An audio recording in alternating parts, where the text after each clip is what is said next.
Up that little hill. Okay, so I just missed a bear. It ran up the hill in front of us. He's up the tree. And He's up the tree? He came down the tree. Okay, stop. Where is he? I don't know. Over here in this tree?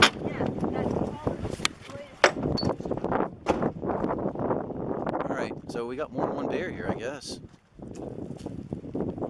Kathy said there was a bear in this tree. It's crawling with bears.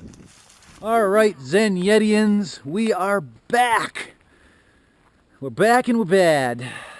I've only been gone 2 days. I'm back on the mountain with my cohorts, Lady K, and my Todd stand-in, JP, Jason Patterson. I'm back from being sick.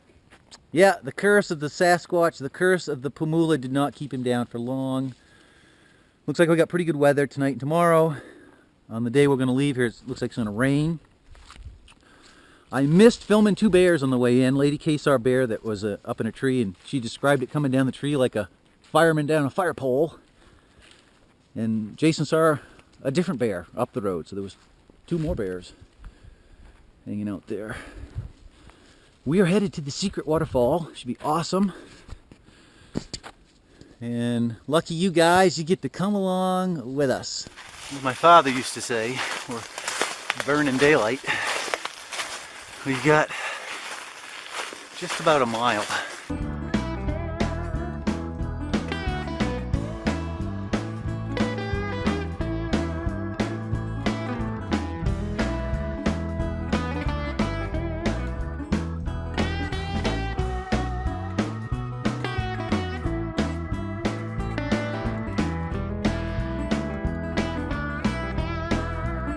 Didn't take a couple of native Mainers very long to whip out a very cool,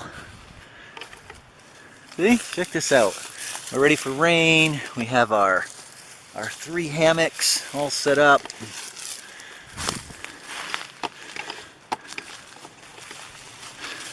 Yeah, check it out. That is awesome. All right, this is gonna be our home for the next 2 days.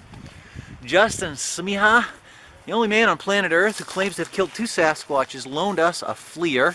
So we're going to be able to check out behind me. That goes up the mountain.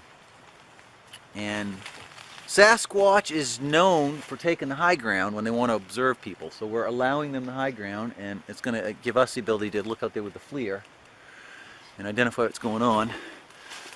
And we have a really cool waterfall just over here, the magical waterfall. And there's a beaten down game trail there. There's a ton of moose scrapes up there.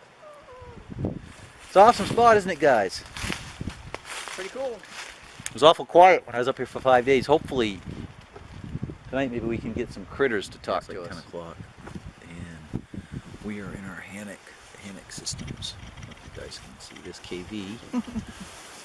And Here's Jason. This is Jason, our Todd stand-in. He's never going to live that down. I mean, it was windy to the point it was almost like a tornado coming through here at times, and then wasn't it? I liked it. I liked it a lot. A couple times I thought maybe we'd hear a tree. I mean, it was blowing hard enough. I thought maybe it would blow a tree down. No, that's the amazing part. I mean, it was blowing hard through here. In comparison, when it wasn't blowing hard, the first time we were up here, trees were falling down left and right. That's a really good point. I hadn't even, and yesterday I pushed a tree over. There's all kinds of trees in here. It was really freaking windy. I mean, making the tents, you know, the tarps flap and all this kind of stuff, and no trees fell down. No, that's a good point. I was worried about this tree here. Falling over? Yeah, that thing kept on. Yeah, there must have been 60, 70 mile an hour gusts up here, I bet, Les. I don't know. I mean, it was damn windy, but I really enjoyed that. It was quite an experience. Yeah.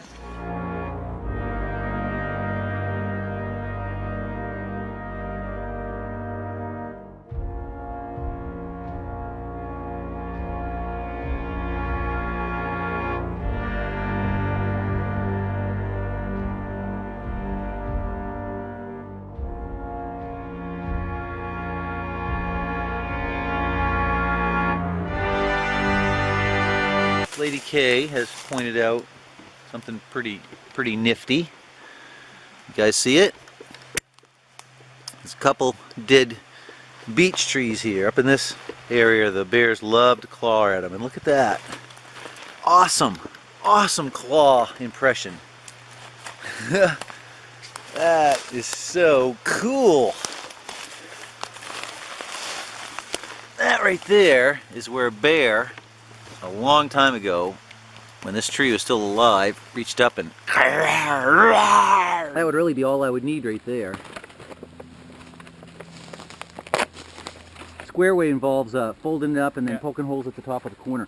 But let's say you're going to do the easy way. So you roll it, right? You're going to roll it, but as you start to roll it, after you get like your first roll in, like this, you want to bend this bottom up, right? Like so. It's hard to do and show at the same time. And then roll it this way. That will now hold water. And then you get this rolled all the way around, like so. And then up here,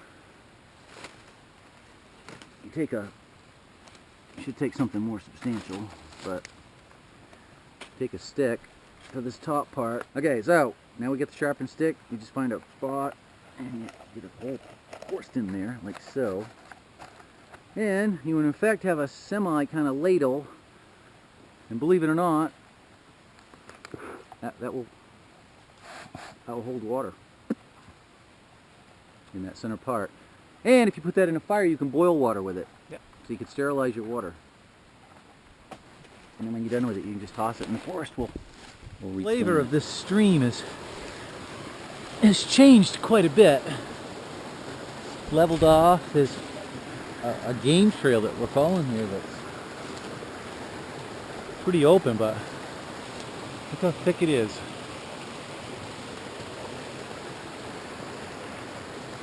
It's really thick here.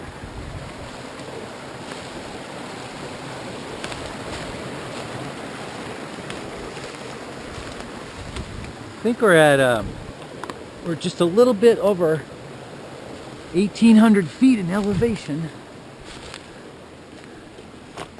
Hey, I think I found some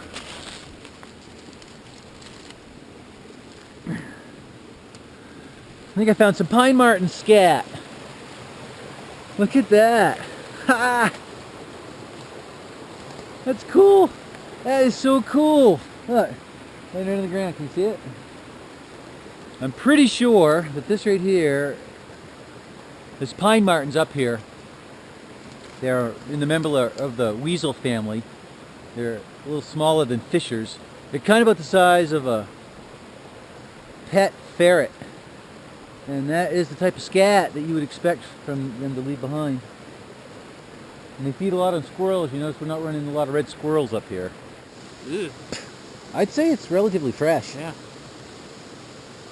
It is definitely weasel. You have to give it the stick test. But can you smell the muskiness to it? Yeah, I can smell it right from here.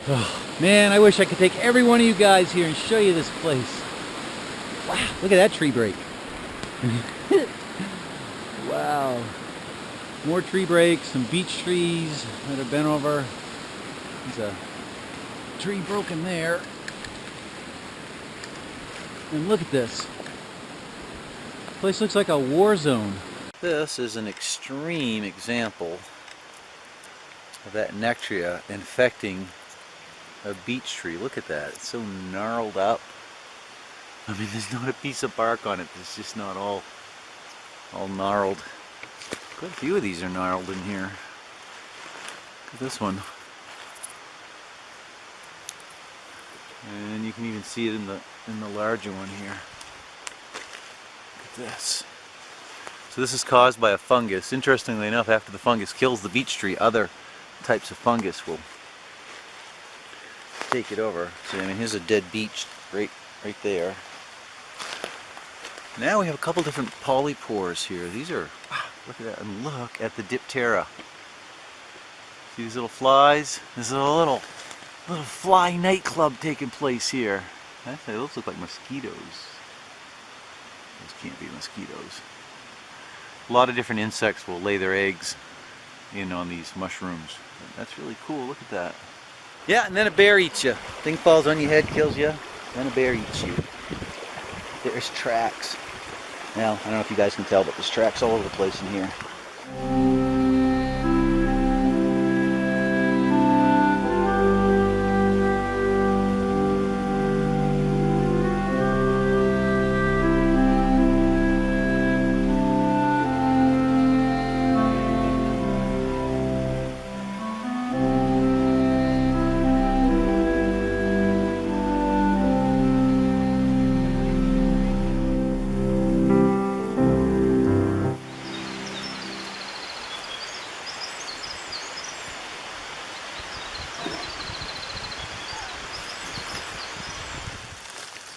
Just a little guy.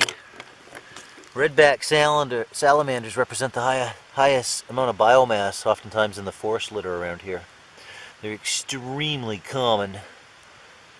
I even found some of these on an island.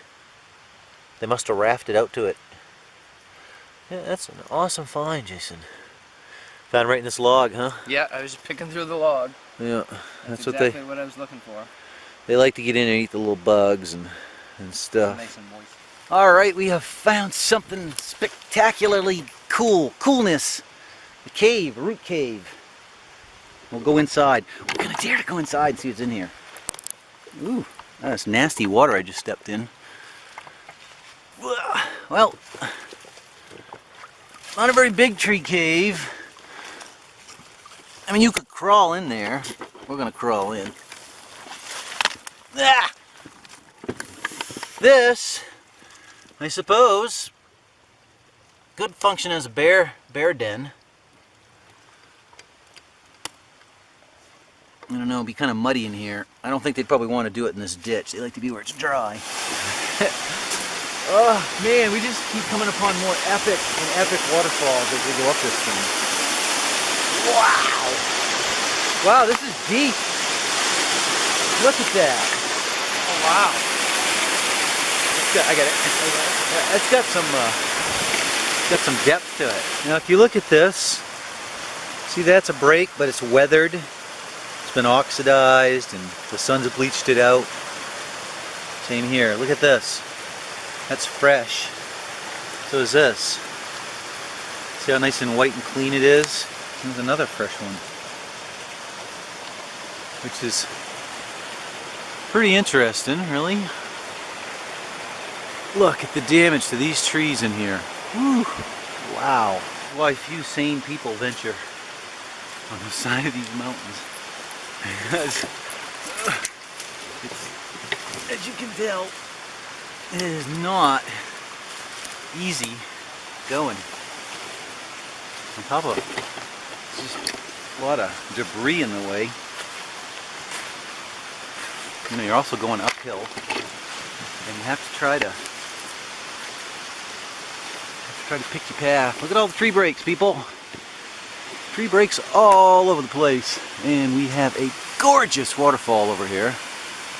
Wow. In our search for Pamula, aka the Maine Bigfoot, we are risking life and limb. We are actually risking, it is a little hazardous up here. You have to watch out, like right here above me. You gotta be careful when you're grabbing onto, and there's another one right there, that yellow bird. They're old puffballs from last year. Right here, these are the puffballs. Puffballs right in here.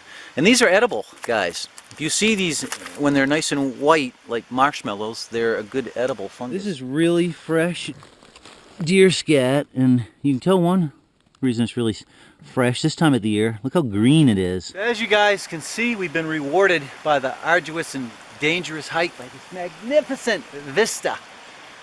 Oh, it's painfully beautiful. Definitely not her track. She's going crazy over it. Yeah, and there's a large, it looked like a large coyote track, didn't it? Or something.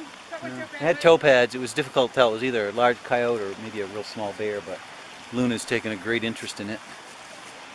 And you can see it. This used to be a really old beaver. You can see the old beaver dam right there. There's a lot of sign in the forest when you're tracking people. I'm looking around, I can see signs of a glacier. I'm tracking an ice sheet that's 8,000 years old as we scamper up the side of this mountain. So when I talk about sign, we're just talking about how things got where they're at. And in a very superficial sense for tracking, it's, you know, when something displaces the mud, they break a branch off. But right here what we have is, you know, decades, probably 20 years ago, a beaver had a dam right there, and this would be a little pond. Now what we have is this beautiful little meadow. I'm hoping you guys can see the view out here. Somewhere's out there is Mount Catardin. I got it right over here. Good girl. a good girl. Oh wow, what a view. Yeah, look at that, people.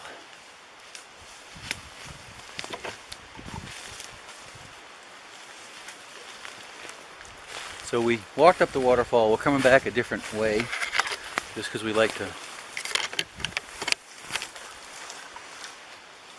vary. Like to cover as much ground as possible with the hopes of, you know, finding some interesting sign. Wow, that is that's a huge yellow birch. There's a big yellow birch behind me right there. You can see what happens up on these mountainsides. The tops of them get snapped off, but the base of it, that's a big old tree. It just isn't very tall. Some really cool rock formations behind me. Well, we have put a lot of effort up here. I've been up here almost a week. Now Lady K and Jason Hump, we brought all kinds of gear. And I have no Bigfoot reports to give you guys. Nothing. Yeah, this is an excellent example. If you guys look, probably what, over there maybe? That's where the camp is. Here, I'll zoom in for you guys. It's relatively cryptic. I'm not exactly sure how far away we are, but just a couple hundred feet, maybe 150 feet.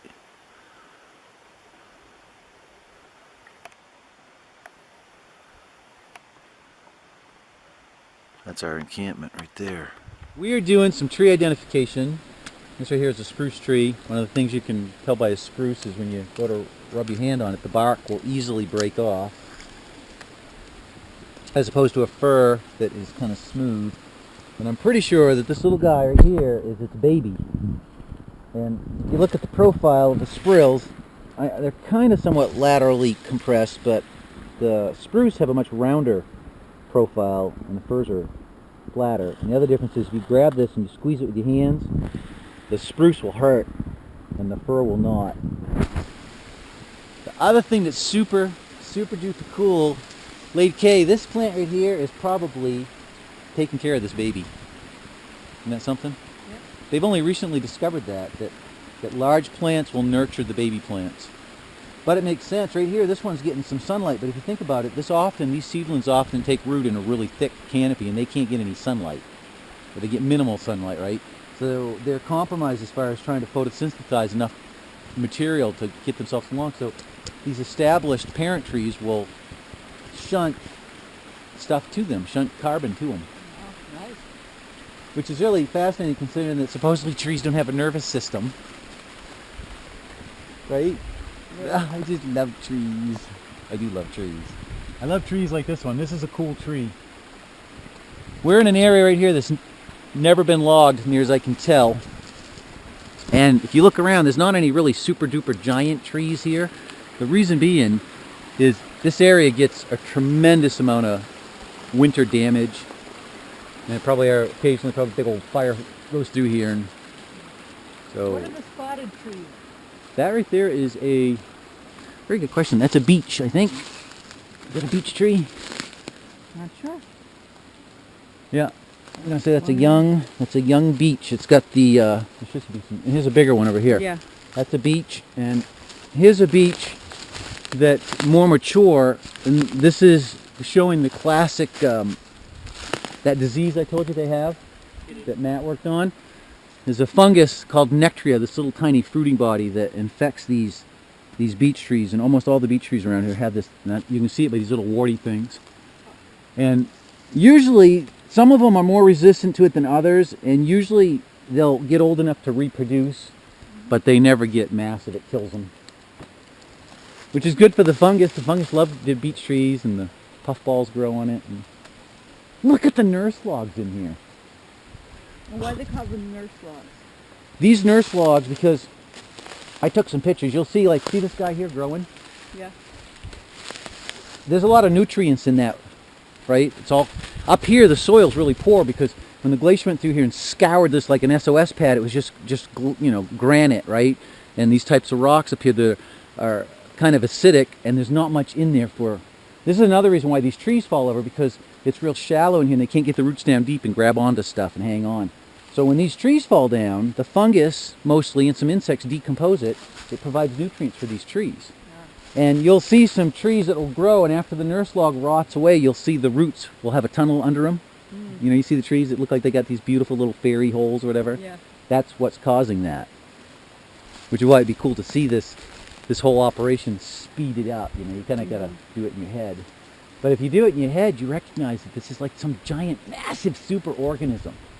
Yeah. All of these individual parts function just like, you know, we have taste buds and eyeballs and hearing, a digestive tract. If you were an alien, and tiny little alien, and you invaded a human's body, you might turn around and think that it was this massive organism in competition for each other. Yeah, because you got things that aren't even... You got lymphocytes, which are white blood cells, which are attacking things. You might have tumors and stuff. So you got parts of your body that are fighting against each other, but as a whole, it functions as a unified whole. Right. We see it as the whole. So I guess it's a perception thing, right? Like if you come into this place and you're just looking at, oh, that tree's worth $10, that's a really shallow viewpoint. Right. You're missing the magic that's here. Yeah. You're missing the fact that we're treading upon the neural net of a ginormous organism that's probably sentient. Parts of it are sentient. Everything in here is aware of us. Holy crap. I mean, look around here. Look at the ground in here. It looks like a bomb's gone off. It's a war zone or something. There's trees down. We had a horrendous winter this year in Maine, and you can just see up here the damage. Now, what's really cool about this, one of the things that's cool, is all of this stuff that we're walking on, all this forest litter, is going to very quickly start being decomposed by fungus, mostly fungus, and a few insects, and it makes the soil base up here. See how rich it is? And all this soil base is carbon that's been sequestered out of the air. Because when the glacier went through here 10,000 years ago and scraped this mountain clean, there wasn't any soil. So plants and stuff had to die and build the soil base up. And this is just a really dramatic example of that process taking place right before our very eyes. The whole thing is just a thriving, living organism, like a superorganism, composed of a whole bunch of different parts, which often seem to be in competition with each other, but actually in a sublime way are cooperating. We're eating the freeze-dried meals. We just boiled some water that we collected out of the stream. And do not do a Stacy Brown when you're cooking these. What's a Stacy Brown, you ask? He leaves the dry pack inside The silicone? and poured the water. Yeah, when they were on Bigfoot Bounty, they had these freeze-dried meals, and so of course Dave and Stacy get their meals out and boil their water, and they leave the pack in there, and they boil it, and this pack swells up and gets all gummy, so they couldn't eat their food. That's the redneck way to do it. Yeah, so don't do a Stacy Brown when you're boiling your... I kind of felt bad for them. They got sick. Aww. Yeah, they had nasty water they were drinking. Whew. Wow. There's a pile of moose scat right here, but I don't know if that's the smell I'm smelling or not. It's really musky. It is rank and strong, pretty strong. I don't see anything in here. It smells moosey to me, but it also smells really fresh, you know. This is one of those high traffic areas I talked to you guys about. And one of the reasons is you can kind of see, it gets really steep here, it goes uphill. And one of the reasons it was so windy here last night, if you can kind of look through the tree line, there's a bit of a hump here, there's a little bit of a saddle in this area. It's kind of flat in here, and it's gradual incline both sides, so it's really easy for the animals to get in here and to access the other side of the mountain. So this area right here is heavily, I don't know if you guys can tell, but I mean, it's plain as day to me. Look at there, this is like a road. This is an extreme example of a animal trail. Now last time I was up here I found a moose shed, which tells me that these moose are Oh, there's a deer. Some deer scat. Right here, it's much smaller than moose. Scattered through here. There's quite a bit of it right there. That's white-tailed deer. So we have white-tailed deer, bear, ginormous coyotes up here, and a crap load of moose. Now we haven't had any weird activity. Nothing like we had last time. Was it 2 years ago we were up here? So either we're at the wrong time frame or that thing moved on.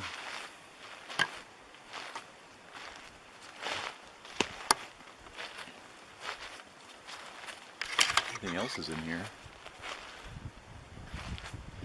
We are here really early this year. I don't know if you guys can see behind me, but it's just a beautiful place in here. Look at that. Here, I'll do a pan. Let's start over here.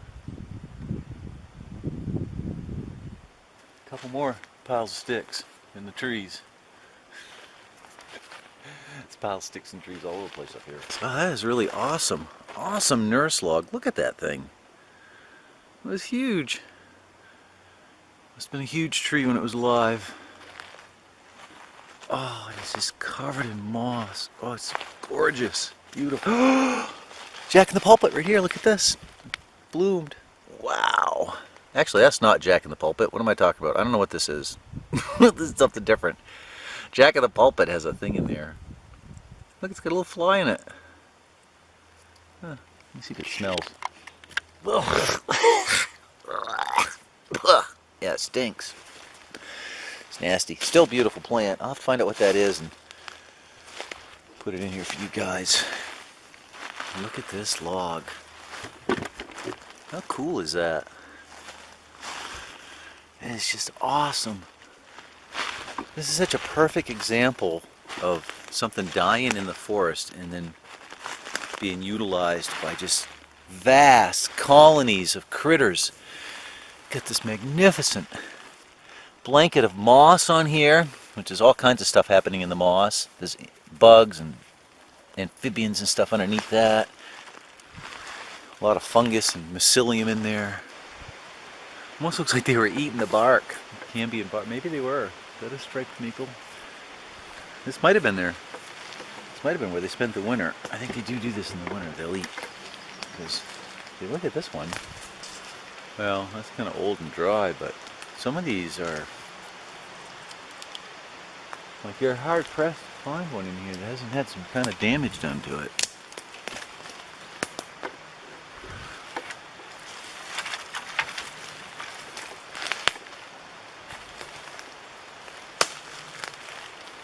It's always a little spooky when you're walking in the woods where you're looking down in this giant tracks of stuff. And I mean, it's all over the place, so you know they're in here a lot. Obviously, they're not here right now. Yeah, look at this. I'm pretty sure this is where they're eating, as opposed to rubbing their antlers, and I'm not completely sure about this, but this looks fairly fresh to me, and it kind of looks like they were feeding on it. Yeah, this has to be a feeding activity, because look, this is taking this right down to the,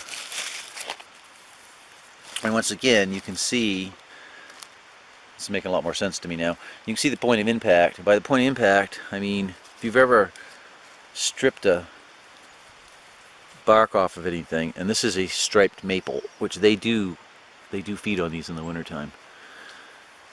That moose came right here and nipped at this, worried at this enough so he could get a piece of it, right? And then he pulled back the bark and then would chew at this cambium layer, probably stripped it off this other piece, and then the damage up here was he'd be pulling it and would be stripping it upward. So that's why you've got this mark, that off-color mark there. We're getting ready to leave the camp with no name, which in of itself is a name. Man, you look like a trapper from the 1800s. You're right. You do. You kind of look like those photos of the Penobscot Indians when they're out trapping. They're kind of dressed almost like that, except I think they had like oilskin on. They didn't have the plastic filtration system with them. So this was our campsite. You can see it's nice and clean here now.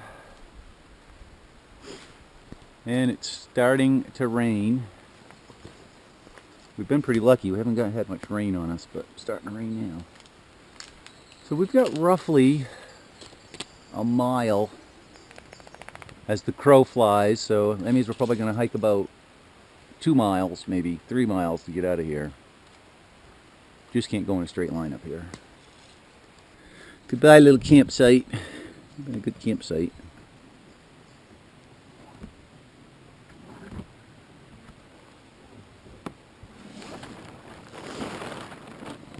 As you can see, the way we set our camps up, everything comes apart pretty easily. And when we're gone, it really doesn't look like anybody's been here. I mean, you can kind of tell we've been here, but there's no trash, there's no debris, there's no cut sticks, Poogie sticks sticking up for you to step on. That's the way it's supposed to be. Yeah, very minimal. If there's a stick in the way, we bend it over like we did this one right here.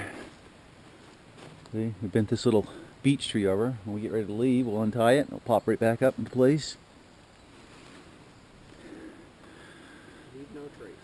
And we dug holes for our poopies so that you can't come in here, you're not going to find any poop laying all over the place like you find in a lot of places that people camp. Low impact like you're supposed to be. The only thing we're not doing is carrying out our poop, which we would do if we were in a high traffic area, but this is not a high traffic area. What we leave behind will get consumed quite quickly by the insects and the forest. Hell, if we died in here, the forest would consume us quite quickly.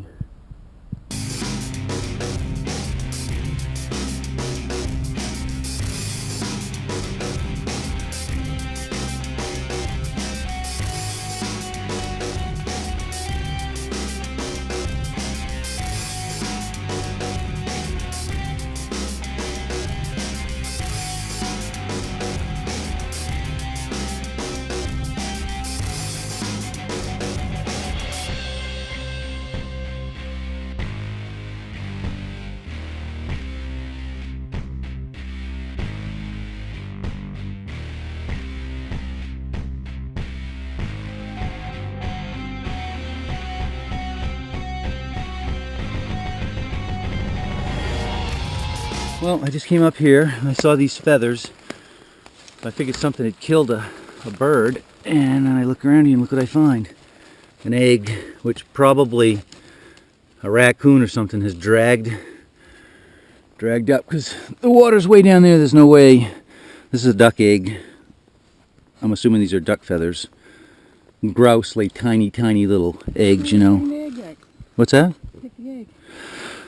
Probably a bad one.